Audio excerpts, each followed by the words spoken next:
Thank you. Good morning, everybody.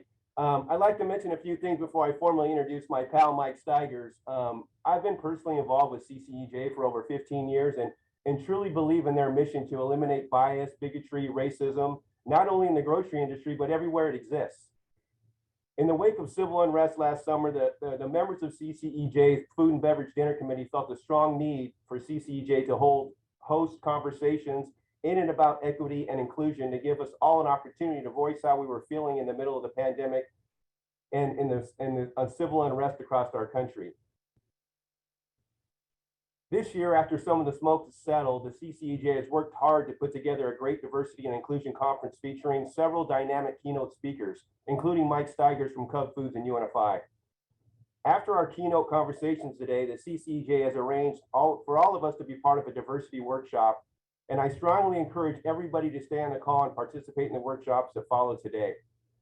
I sincerely believe that this is where we're going to get some real work done today, and I anticipate this is where we will learn more about where our industry is going and where we should direct our energies.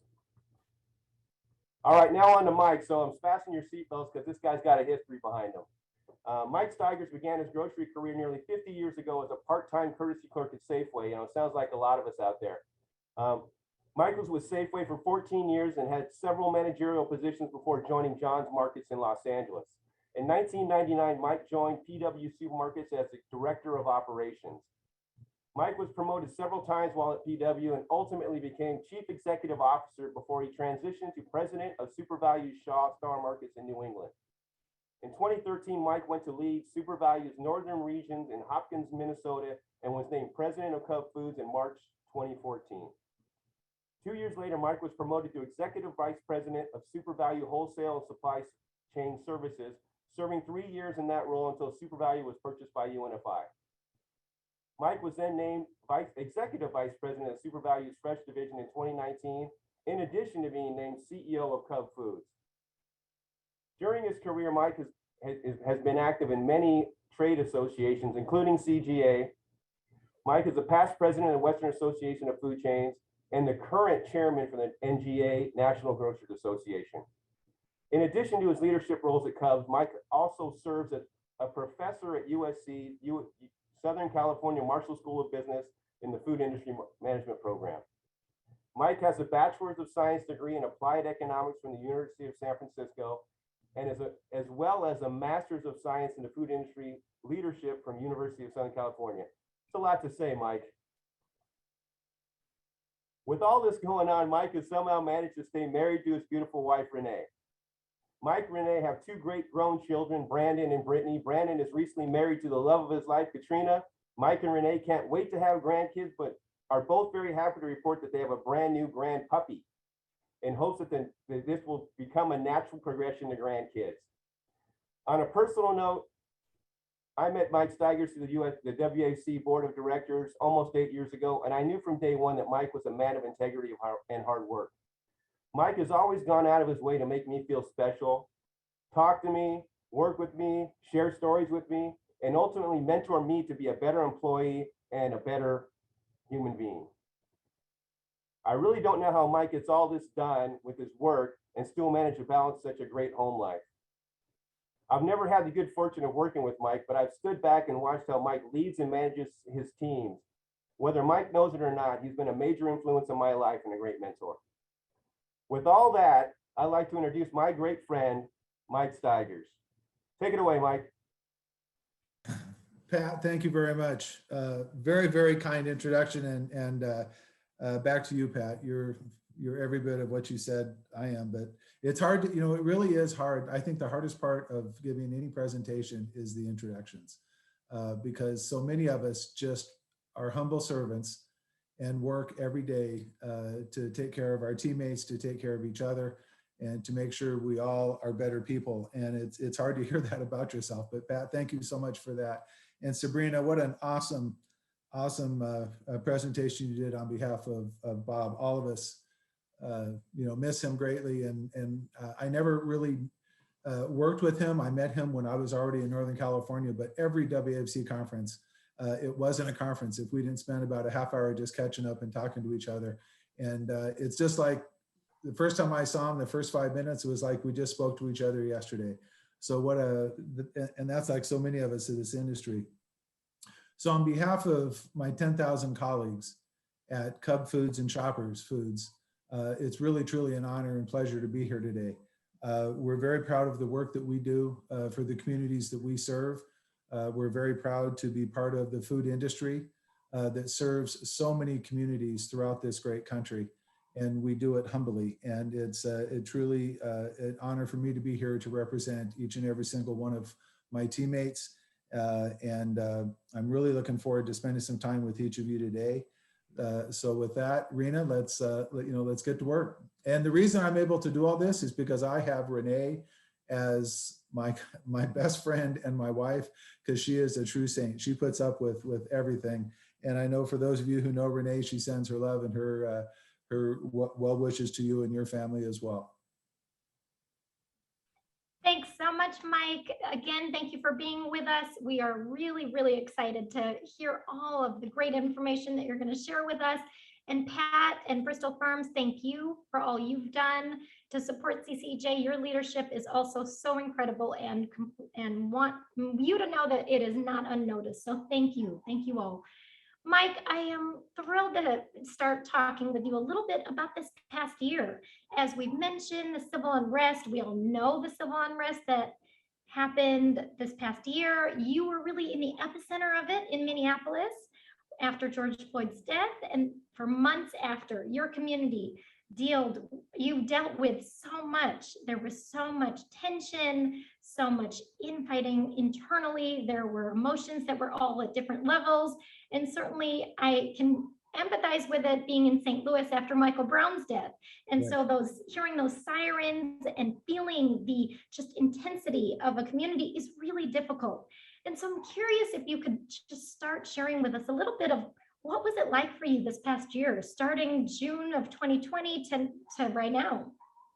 Well, thank you. And I have to tell you, it was absolutely, you look back at an event like that or a crisis like that, and you look back at it where we are today, and you could really see the green shoots starting to come up through the ground, and you could see the improvements that are being made. And what we have to be very careful of, but very proud of as well, is that improvements are being made, and we need to hold everyone accountable to make sure those improvements are long lasting and sustainable for the future to really change behavior. My first instincts were when we realized after the event that took place on May 25th, the killing of George Floyd, the tension in the city was, you could feel it from Monday night to Tuesday to Wednesday. You could start to feel that there was real tension growing. And by Wednesday is when the civil unrest started to break loose, and then it went pretty strong.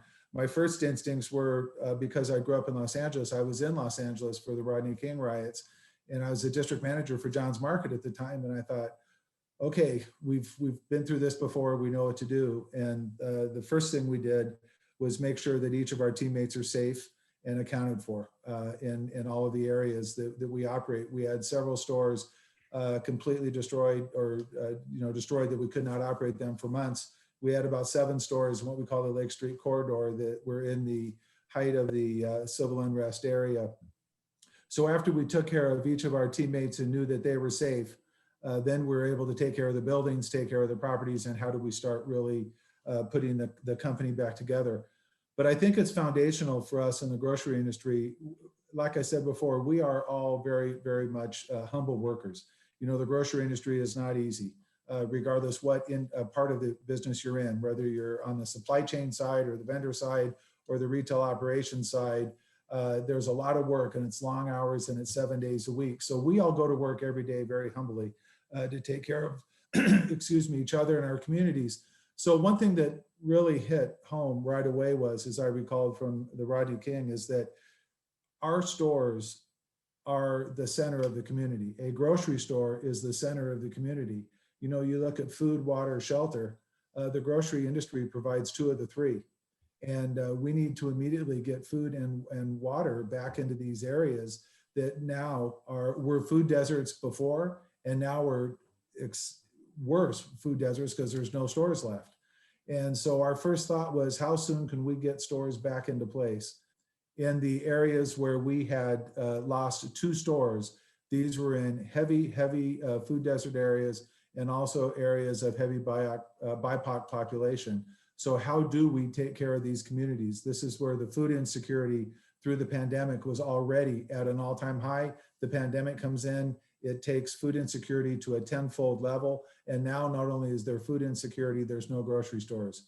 So we made the early decision to implement 2 temporary store locations, one in Lake Street on the south area of Minneapolis, and then one in the north side community of Minneapolis.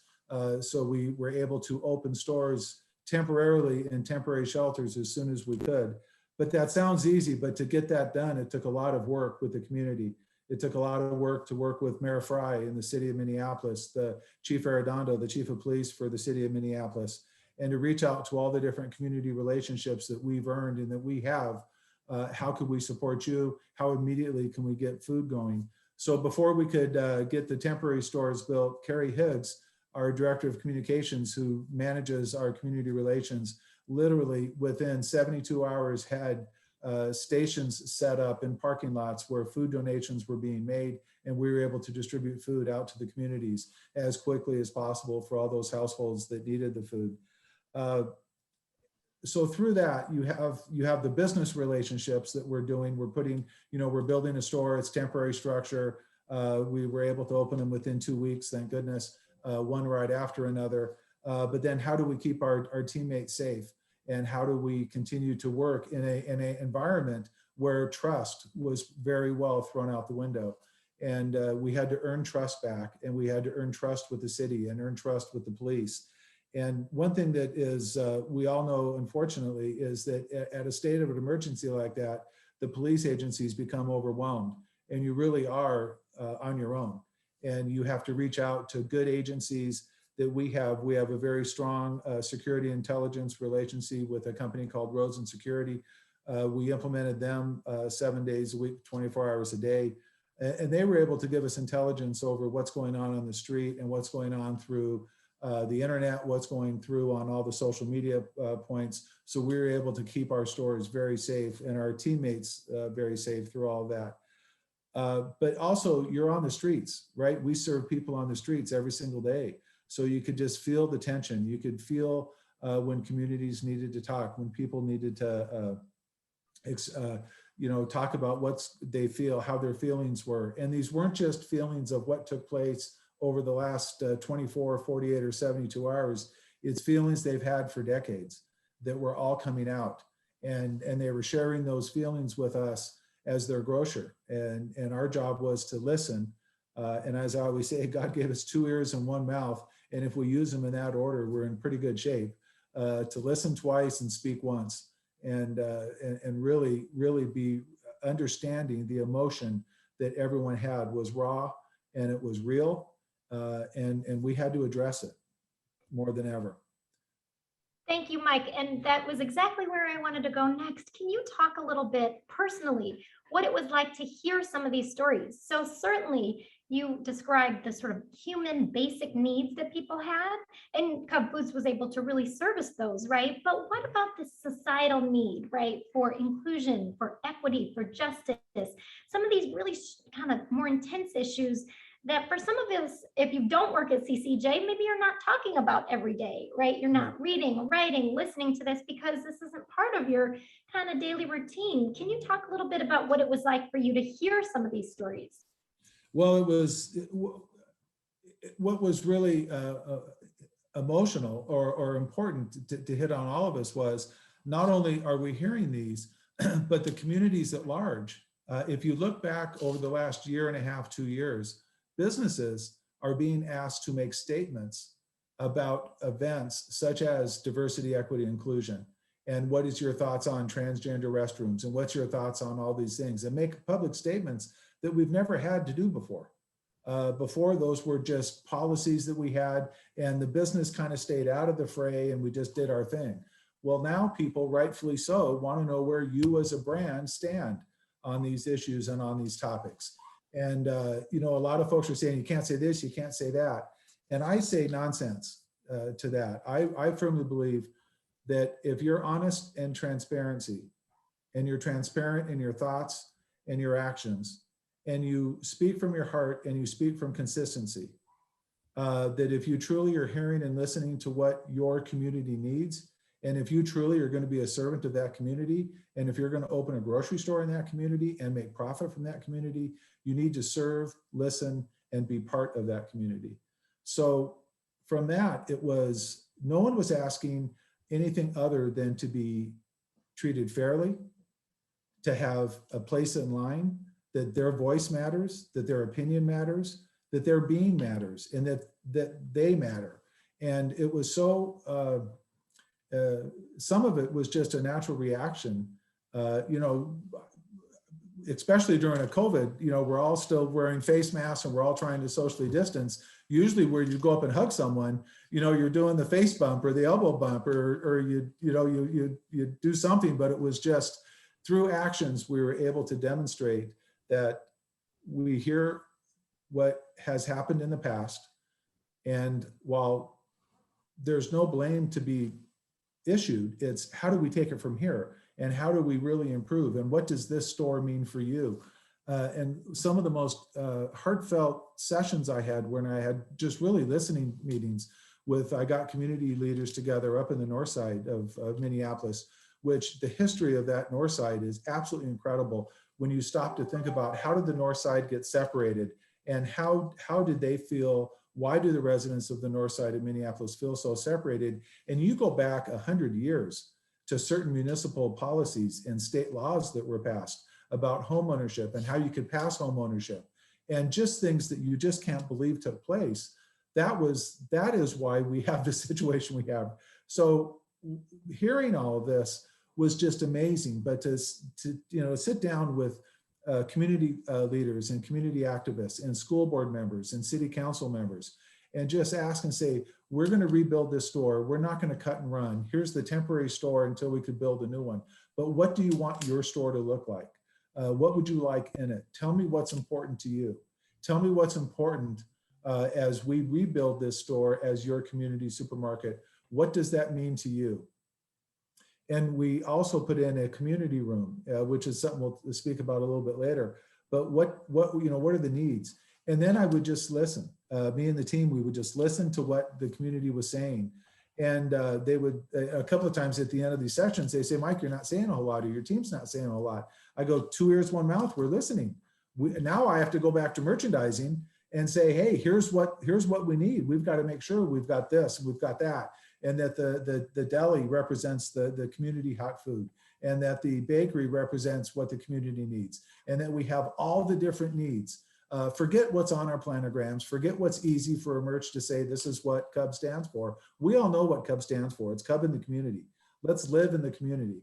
And the team, I could not be more proud of. Every one of our teammates took the words, took the actions, heard the needs, and created the results. Up to and including the name of the store. That was one of the most fun things. I'm like, well, you guys, what do you want to call the store? And I go, it has to say Cub. Believe me, my shareholders are pretty well going to demand that it say Cub somewhere. But other than that, what do you think it should be? Should it be Cub Broadway? Should it be Cub Minneapolis? What do you want it to say? And they all said, no, Mike, we're Northside. And Northside is made up of 5 areas. So the sign is Cub Northside. And in the back of the store is a mural that represents all of the 5 communities that make up Cub Northside. And it's really pretty exciting. Mike, this is fascinating. And I know I could listen to you talk about your leadership in this space all day, but we don't get that opportunity. But I do want to ask you this a question about what I'm hearing in terms of you sort of transitioning into a community organization. You're sort of like a profit, nonprofit. You talk to school boards, you talk to educators, you talk to law enforcement, you were in the community, on the ground, talking to community groups, really building community. That's incredible. We don't hear that a lot from companies, from the corporate sector. They're not engaging in these really multidimensional ways. So I'm curious if you have advice or guidance for other stores that might come to you and say, hey, we're a grocery store, we're a company. We are for sure a for-profit company. We're not in this nonprofit space. we're not a community organization. What would you say to them might be a way to actually engage, and why is it important for them to engage? So I'm going to thank you. It's a great question, and I'm going to answer it. And I don't want to sound like a Pollyanna, because I want everyone to understand that, believe me, I have grown up in this business. There is not a lot of profit, right? We work on razor narrow margins, shrink labor, all of that can take away our profits if we're not careful. But what I do know is that if I believe in the fundamental belief that if you take care of your teammates and you take care of your community and you truly are responsive, they will take care of you. And don't fall victim to the naysayers, and that you can't do this, it's never been done. For example, in our Northside store, we reached out to Second Harvest Heartland, who is our largest regional food bank. And Allison, the CEO, who's just a phenomenal leader, her and I, early on in the pandemic, were trying to figure out how to get more food to areas that we needed to. But then when the civil unrest hit, we said, holy smokes, this area needs more pop-up food pantries, but there's no logistical way to do that with food safety and everything else they need. So when we built this, when we remodeled and reconfigured the back room, we made space for Second Harvest Heartland to deliver food for the food pantries. And then we have a space just for the food pantries. So in our community room, we actually package and distribute food for food insecure citizens in our community. So what has become now is Cub Northside is the place for food, whether you're food secure or food insecure. We are a logistical center point on how food can come in, and then it goes out to the pantries in the appropriate area, all with proper food safety, so they could have the fresh foods that food insecure needs so desperately. And it's a matter of truly putting the math in place that works, being responsible, being reasonable about what you're doing and how you do it. But the old expression, build it and they will come. If you take care of communities, you take care of your teammates, and you're honest and transparency, good things do work. And I have to say, my boss at the time, the chairman of UNFI, there's huge processes to go through when you are going to do a major remodel, or you're going to spend millions of dollars. You have capital committee approvals and investment committee approvals, as you have to have. But we were able to expedite everything just off a phone call. And we worked with the city of Minneapolis. I said, Mayor Fry, we can't wait 6 months to get an appointment to show you a business plan. We literally got building permits in a half hour. It is amazing how fast people can do things when they know there's a true crisis and a need for those services. Thank you so much. And I love hearing take care of your community, because at CCEJ, we often talk about taking care of our people, right? Mm-hmm. Taking care of people. Right. Because we are all connected. What I do impacts you, what you do impacts me, and we know that, right? And so I'm curious if we could transition a little bit into the conversation around what is happening in our country around discrimination, around exclusion, around racism. Are there questions or curiosities that have come up for you in this past year as you've been reflecting on George Floyd, as you've been learning about what happened in the North Side 100 years ago, about just the country at large? Is there anything that's come up for you about how do we solve it? Maybe if you've got that answer, I'll take that. But if not, just questions or curiosities about how do we as human beings interact in this space with real love, intention, and inclusivity? It's that's another great question, and I have to say, when I'm on various boards or various industry groups or outside public groups, or we're out talking or listening to government officials, or at any of the level, federal, state, local, you listen to people, and then you watch corporations, and you watch all the Me Too's, I'm going to call them, and I mean that respectfully. But I remember I was in an assignment where a hurricane came in, and then it went offshore, then it came back offshore, and it took a store out in Ludlow, Vermont. And there was this a lot of effort for people to donate. And how fast can everyone donate within 24 hours? And I told the team, we're not going to donate a lot, donate a couple $1,000. And everyone's like, come on, we could do more than that. We're a big grocery company. I go, that's right. but we need to be here 20 years from now.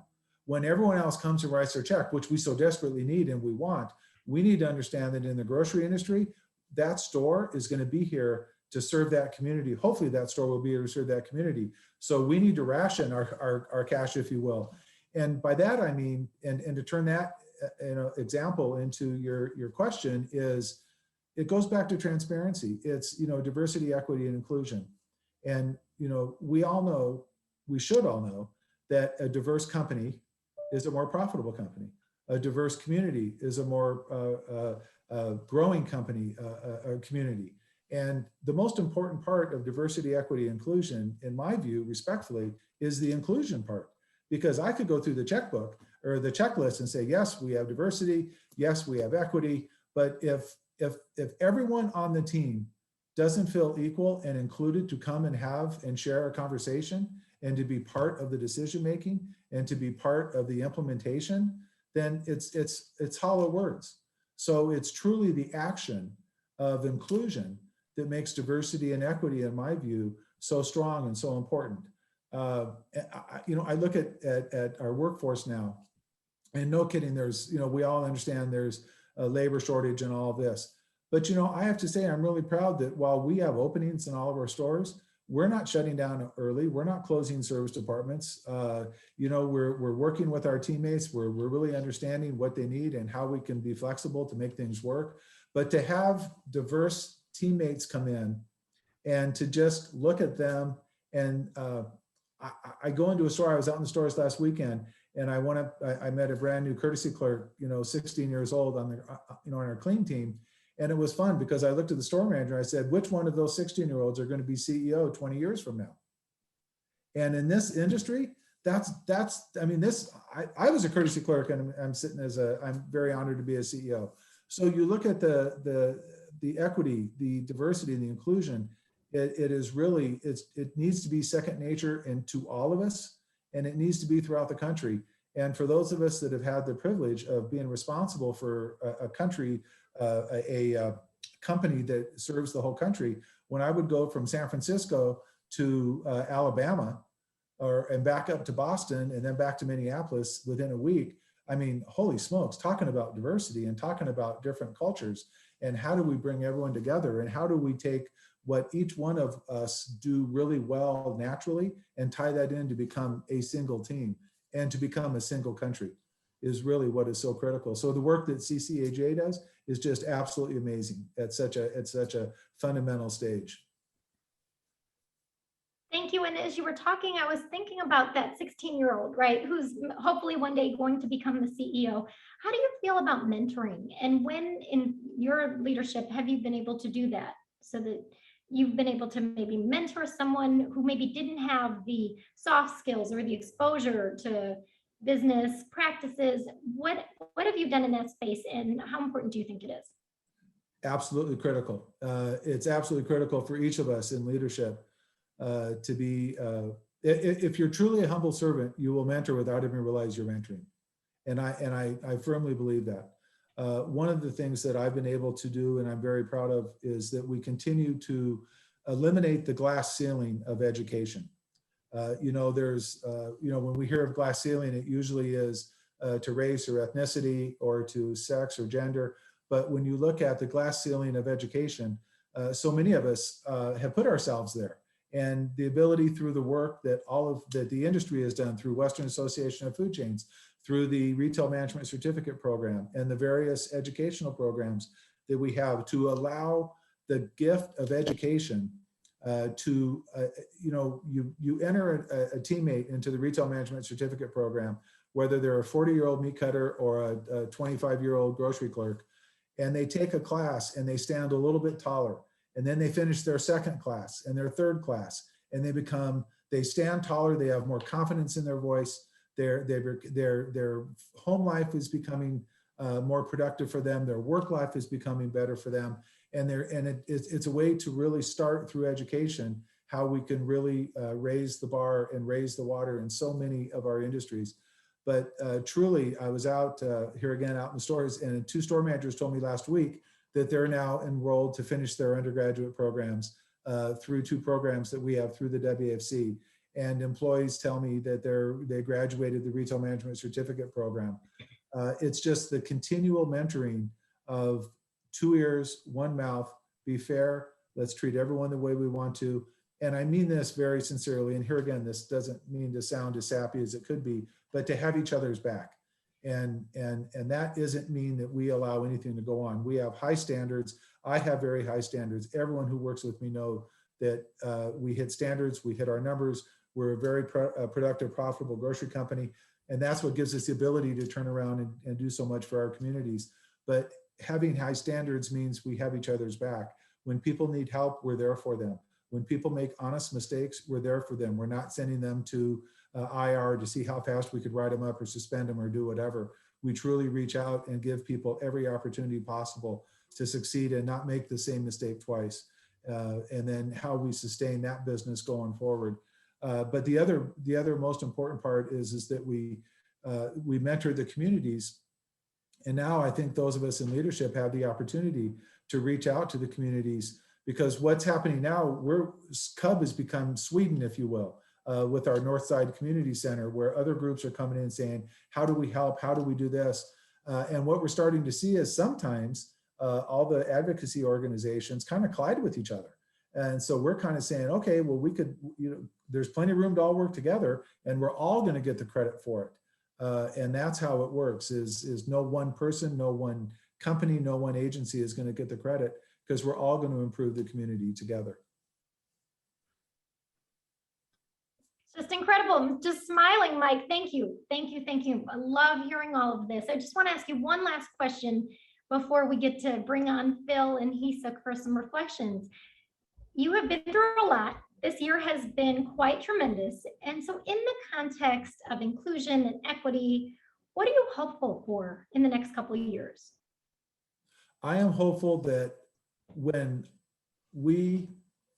I have an opportunity to promote folks into department head roles or full-time status or leadership roles, district manager roles, that I have a plethora and a truly diverse slate of candidates to choose from. And that is our job, to reach out and make sure that that happens. I work with some great teammates. Letitia runs our DEI program for us for UNFI retail, both at Shoppers and Cub. And she's just done some incredible work. We were at the Pride event. Cub was part of the Pride event here in Minneapolis over the summer. And through that, other agencies or other groups came up and talked about what we could do to help them. Or we just sponsored a transgender youth camp event for an organization 2 weeks ago. And they just sent the pictures from the camp last week. And that is what I'm hoping for, is that events like that are just second nature, and that everybody has the ability to truly be whom they are, how they are, and receptive for who and how they are.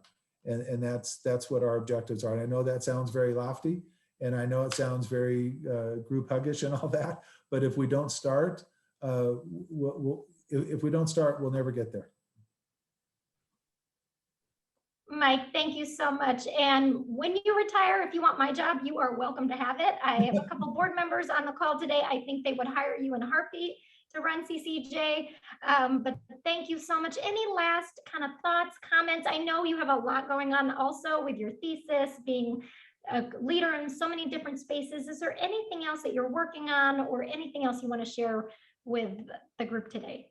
Yeah, we're working very, I and the team, we're working very hard on bringing all the agencies together, all the different groups together, to see how we can take some of the learnings that we've done on the north side, and how we can, and with my capstone group from USC, how we actually can take this and turn it into a not-for-profit study going forward. That you can take a situation like a north side and go into a food desert and provide a grocery store under a 501c3 outlet. Get the store in, get it profitable, and then sell it to an independent to become a very successful operator. So there's a lot of work that needs to be done, and that all of us can do collaboratively in our industry to really truly be the beacon of hope in our communities, which I firmly believe, in a time of natural disaster or a state of emergency, the local grocery store is a beacon of hope. And that's what I hope to keep pushing and driving for the industry as long as I'm fortunate enough to be in it. And so far, Reena, no plans to retire whatsoever. So we're good.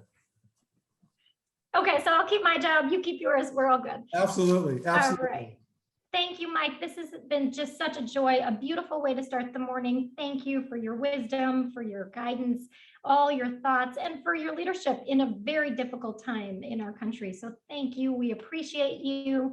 And at this point, I am excited to bring on my colleague, Jessy Needham, who is going to facilitate a conversation with some of your fans, Phil and Hee-Sook. Good morning, everybody. Hello. My name is Jessy Needham. I'm the Director of Development and Operations here at CCEJ, and it's so nice to see all of you. Before we get started, I just wanted to say, Mr. Stigers, it's such a pleasure to see you on our screens. I know virtual events are not everybody's, favorite thing these days, but I feel like I've been getting a one-on-one mentoring session with an industry leader because we're face-to-face. I don't know if other folks, I see other folks in the chat who are doing probably feeling the same way. So thank you so much for being here. And I'm also very honored to welcome to people who I've had the honor of getting to know over the past year as we've gone through, I think, as a nation, but also as a region in Southern California and the West, a real reckoning, I think, around the legacies of discrimination in our country and the ways that we can repair, which I think is really what Mike, your talk was about. So thank you so much. So now I'd love to introduce and bring onto the screen Hee-Sook Nelson and Phil Miller. Hee-Sook is the Vice President of Team Development and Public Affairs with Gelson's, one of our favorite markets here in Southern California. And Phil Miller is the Senior Vice President of the East Region for Core-Mark International. And both of these folks have been part of the group of, I think of you as advisory committee members. I don't know if we have an official title, but who have been helping us both plan for this event, but also been part of the ongoing conversation about diversity, equity, and inclusion in the food and beverage industries. Both of you are veterans, longtime leaders. And so we cede the stage to both of you now to give some thoughts about what Mike was talking about, and also just your reflections on the past year. So Phil, maybe if we could start with you, and just what part of Mike's comments resonated with you as you were listening. Was there anything that came up that was particularly, sparking for you? And Hee-Sook, the same question after Phil is done.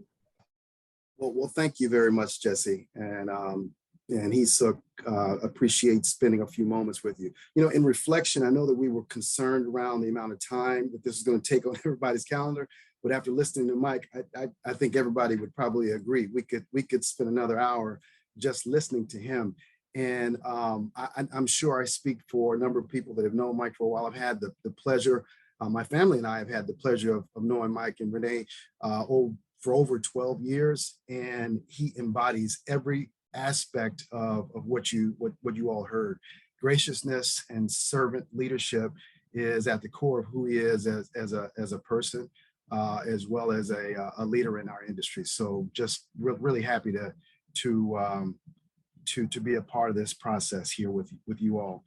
There was so much, Mike, that you called out, but at the core of it for me was really about relationships and the inclusion piece, understanding. And actually, when you think about it, if you take I plus E, it actually equals D. When you employ the aspects, this is what I'm gathering from what you were saying, when you employ the characteristics of inclusion, when you employ the characteristics of equity, fair treatment for all, which is what Core-Mark is really focused around, that will lead you down a path to where you can have a more diverse working environment, more diverse communities that you work in. But weaving all those things together with not only the family members at Cub Foods, but also the community is really something I think can be modeled after. That's what I got most out of Mike's talk.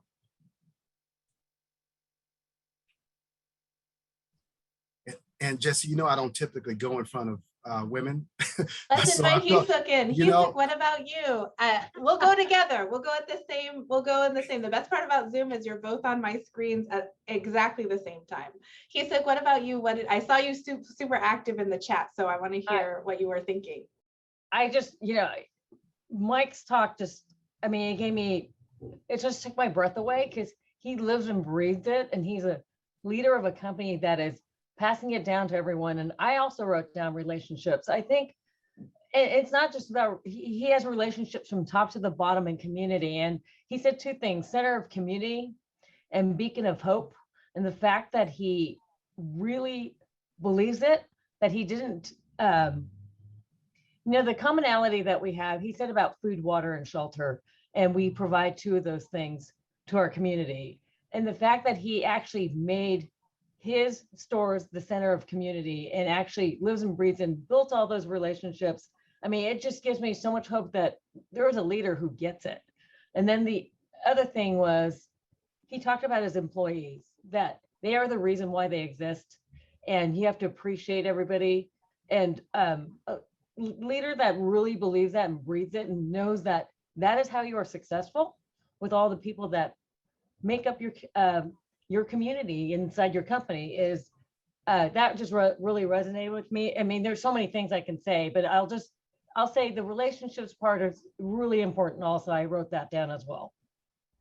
Yeah, absolutely. I wrote it down too. I wrote down take care of teammates, because I think that's something that I really heard Mike emphasize a lot. And I believe, just as Reena was saying at CCEJ, we take care of one another. We think of one another as people. And we also have that layer that I really appreciate that Mike brought up around the histories of some communities, particularly on the north side of Minneapolis, not having equal access to things, not having equal access to education, to food, to housing, in the same way that other communities have. And a lot of those at CCJ, we understand to be the legacies of racism in our country, or of religious intolerance, or gender discrimination. There's a lot of threads of history that show up for all of us in the identities that we bring onto a team.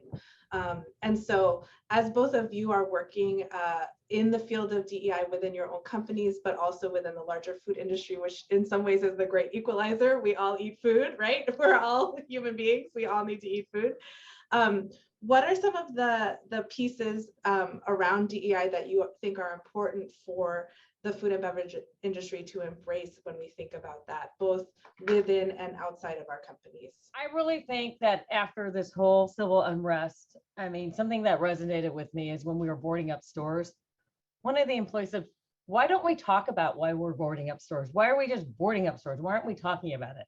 And that really hit a note with me. And I thought, we can't ignore these things are happening because it's a repeat of history. And I'm just gonna, I'll throw it back to Phil for just a minute, because Phil and I are, I became the chair of the CGA this year, and he was a former chair, and he really brought the DEI thing to the board as a forefront. And we really got to talking about it as a board, the California grocers. And when I fast forward to our stores, it's like nobody really, other than Jonathan, really had a robust program. So it really inspired me to do something. Don't check the box. Let's talk about it. And a lot of our committee members are on this call today, and we're really trying to engage change, make sure it's long lasting, and we mean what you say and say what we mean, and make sure that DEI is on the forefront of the things that we do. It's so important. I think Mike said it. We're in this, our community of grocers are, we have diversity all across, everybody eats. And it's so important to make sure that we pay attention to that. So it has to be part of our culture going forward, and we have to do a better job. Yeah, Mike alluded to this, but in our space of food and beverage, we serve as the center plate of all of our communities. And what do we do when we invite people over to our homes to have either informal conversations or formal conversations around difficult topics? You typically have that with food and drinks or spirits at the center plate of that interaction. so we have a unique responsibility and opportunity to be a catalyst of change in this space. I really believe that it's our responsibility to help lead and guide people through education.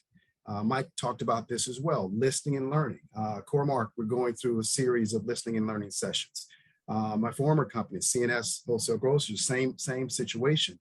Giving people the space to have the conversations that typically they have not been comfortable having in the past, and challenging those of us who have been very polarized with our opinions. And it's okay to have an opinion, but it's more important to listen to someone else's experience, listen through their eyes, through their life's experience, and not what we think that experience should look like.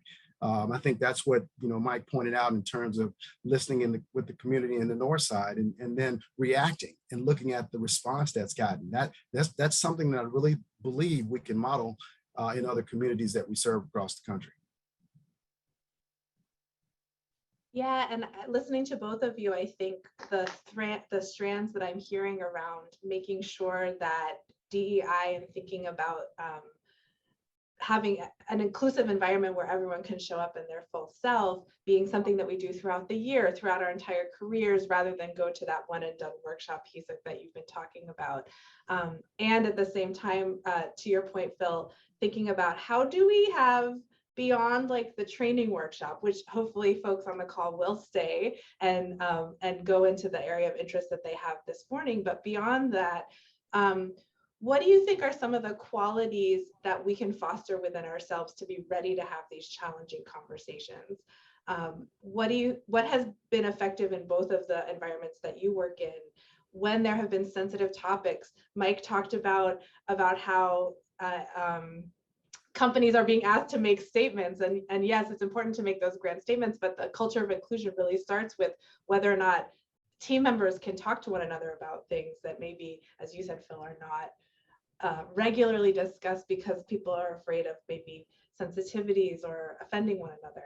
Have you seen it work effectively, and what are some of the qualities we can foster in ourselves? I think Mike coined it best, and I've got 3 pages of notes, Mike. So I don't recall exactly where it was there, but it talked about, and I'm paraphrasing here, but it's taking those small incremental steps around creating small listening sessions to give people the space to tell you how they're feeling and what they're thinking, and then we can react to that in a positive fashion.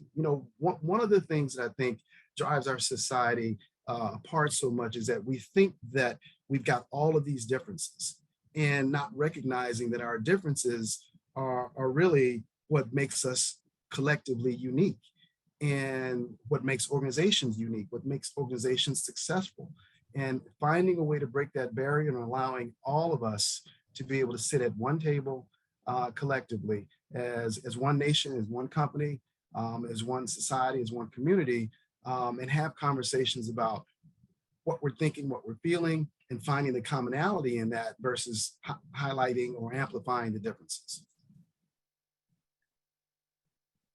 In listening to Phil, I agree with all those points, but there's something that resonated with me is that it needs to really, like when you have a company, it needs to come from the top, that they know, that people know that it's okay to have these conversations, that your CEO, like Mike, encourages these kind of conversations, that he backs up what he says, means what he says, shows it, models it, and makes sure that those things are actually happening.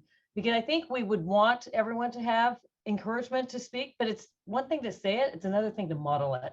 And I think if we are able to model and encourage our folks that, you know what, we're an inclusive environment and we can have these conversations.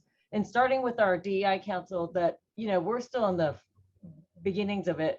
We have, we did a rules of engagement. We can say anything here. This is a safe place, and we're going to talk about things, and we're going to bring these things to the forefront. They can't just stay there. We have to encourage it. And I think leadership has to buy in. We can't say, oh yeah, we got a DEI council. We have to model it. And I love, Mike, I wish you could encourage every CEO and that, so they know what it is you do, because there's passion behind your voice and there's action behind your voice. And Yes. that's how we encourage it. Yeah, if I could tag on to that, if I had to capture Mike's comments, I think he said it best when he talked about the societal needs and the need for being honest, first and foremost, having integrity with your words, being transparent, being a servant listener, and then the equity piece, finding a way to treat people fairly in all of your interactions. All of a sudden, that becomes the basis of how you move forward in that space. And I think companies want to overcomplicate this process. Start somewhere and be open and honest about the baby steps that you're taking. And it will take a life of itself, for sure, provided you're following those steps that Mike outlined. Right. Absolutely. And I think the steps that we all collectively are going to be coming up with as a result of these conversations we're having here and in the next while, but also throughout the year in our own areas.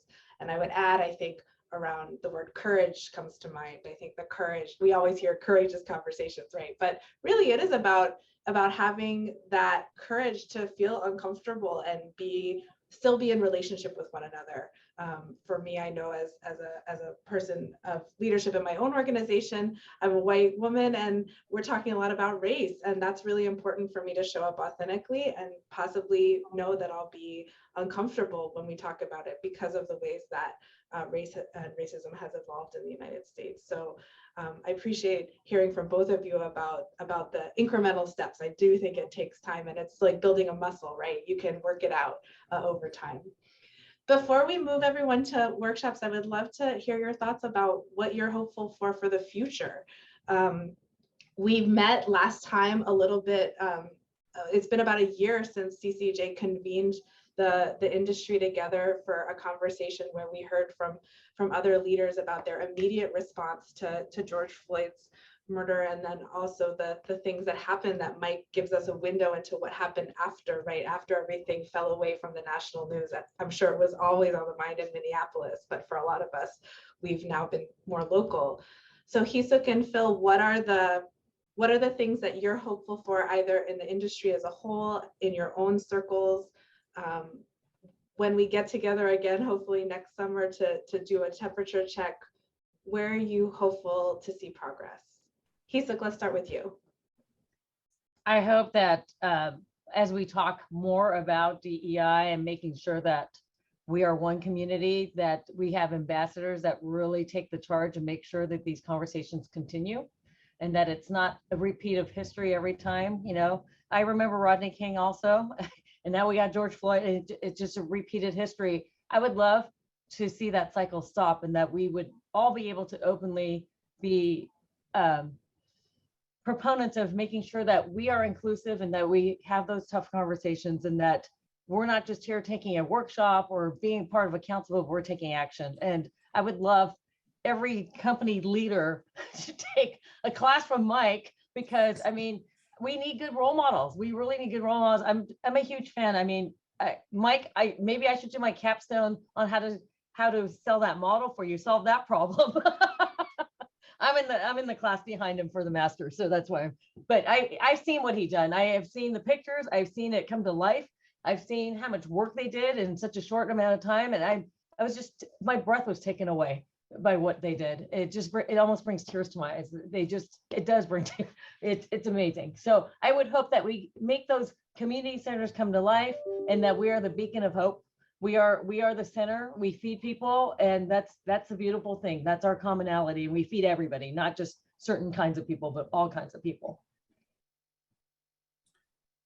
You know, I'm inspired by today's session and really would challenge CCEJ on looking at maybe having a leadership summit. Hee-Sook, that could be somewhat of a spinoff from what CGA just recently did, and Mike, we would probably try to solicit you as another keynote there.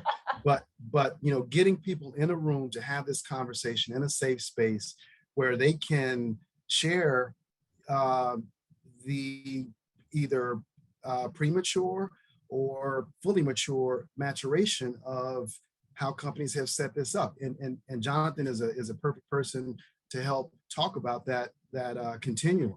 But at the end of the day, it's my simple daily prayer. I say hope, but hope is not a strategy. So I continue to pray that as individuals and as a collective community, that we have the wisdom to know the right thing to do and the courage to do it. It's no different than what happened in Bob Paul's example with that 16-year-old. When Yeah. you give people the confidence and the knowledge, they can step out front and perform in a way that we're looking for us to perform collectively as a industry and as a society.